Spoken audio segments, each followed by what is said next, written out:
Hey, this is Bill Vernon, your Keller Williams agent for the Central Texas area. And when I say Central Texas, I mean McLennan and Bell County. My team has two offices, one in Waco and one in the Clean area. Of course, we service Temple Belton at a high level. In fact, a couple of our people live in that area.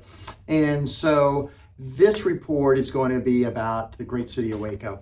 And I want to make this point to you pretty quick. If you need information about your specific area, I have that.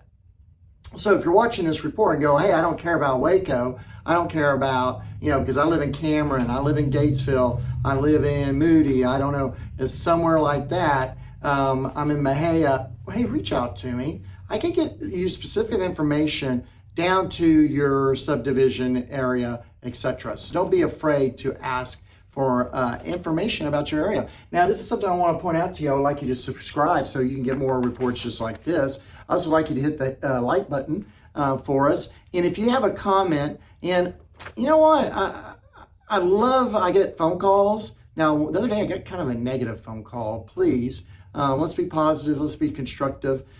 Please reach out to me if you have a question. My phone, which is 254-495-5661, or email bill@i35group.com.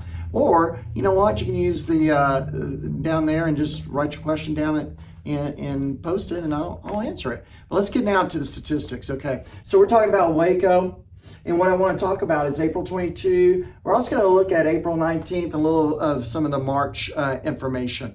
And so let's get going. Okay, everybody knows and watched these previous, I'm a baseball guy, so I have this thing I call the sweet spot of the bat, where most of the transactions are being done in the area, okay? So, it's called price distribution is another term for this. Now, 30% was the highest. Now, what was kind of interesting in this, looking at this, is there's a lot of activity in a lot of different areas, which is pretty cool, because sometimes you're in some metro areas like Austin, and it's the million and above that are selling, where it's all selling, and et cetera like that. So that's what we're kind of looking at. Where is most of the activity happening? The biggest one we got was 30.2%, and that is in the 200, 300K range. So that's where most of the activity. Now, if we go back, and the reason I pulled April 19th out for us to look at is I want us to talk about pre-COVID, okay, BC. I also want us to look at something like this. Now, when you're looking at a stock day to day, if we go look at stocks like right now, Tesla, we pull Walmart out, whatever the stock we pull out, we can look at the hourly average, the daily, the weekly, the monthly, the yearly, you see what I'm saying? And if we pull that out, it makes it a little bit more understanding, especially if you're a long-term investor and holder of the way I am. I kind of look at a lot broader, not the day of. I look at even years. So that's the reason I pulled this out, because I want you to know in your most important investment, your home that you have, what's going on, okay? So in April, that same statistic is at 40.6, was at 100 and 200K. So, and it wasn't quite as evenly split as it was in 2022. So our average price was 242, which is up 7% over last year. So what are we looking at this statistic? What I'm going to tell you is year over year, even kind of month over month, this number is getting smaller, which says what? We're probably plateauing out. Not probably, we are. We're starting to plateau out, because I'm seeing other stuff that we'll talk about later. Okay, price. Okay, So the average price back in 19 was 189 versus 242. Now, again, that's just looking back in history. So if you've held your property since April 19, we can see that we've had a big price appreciation, right? Yeah, man, that's cool. Active list, okay. Active listings were up 39.6% over the previous year. What that's saying is I think sellers are now starting to realize that we're at the top of the market. If you're going to be a market timer, which I totally discourage if you ask me about investing, I totally don't like market timing. We're probably starting to see people put their houses on the market, okay? Versus over here, the active listings were 310 versus the active listings here which were 134. So it also puts this number in perspective. 134 versus 310, we can kind of see there's still not a lot of homes on the market, okay, versus pre-COVID. And let's look here, month of inventory. It's down year over year. We're at 0.9, okay. Let's continue talking about this. Okay, so this is also called the absorption rate. If we didn't put any more houses on the market, where are we going to go? Okay, so this is starting to creep up. Okay, but I want you to look over here.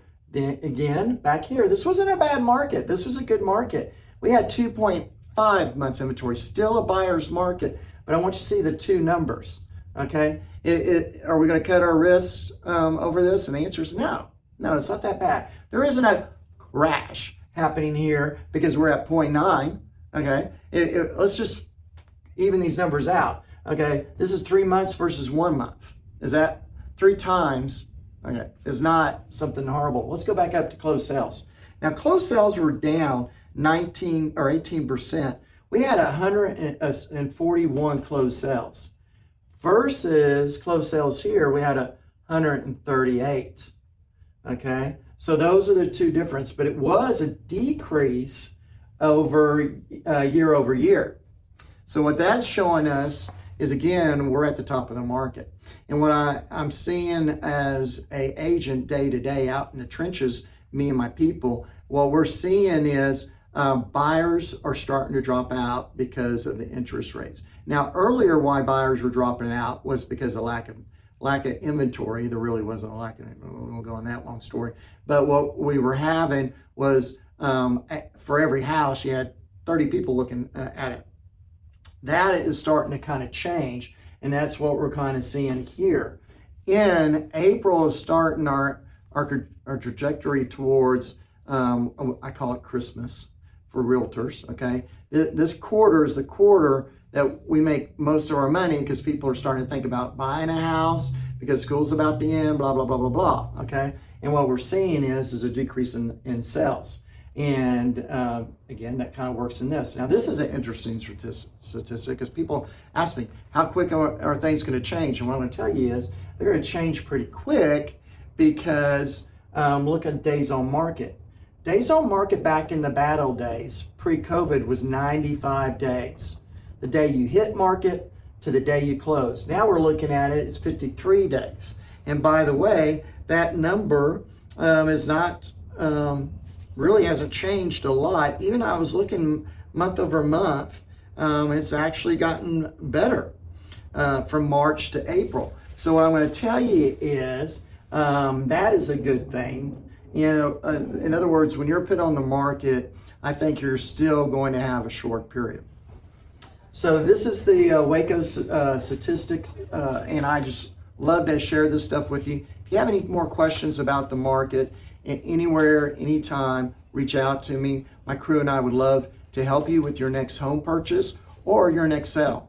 So we'll talk to you soon. Bye now.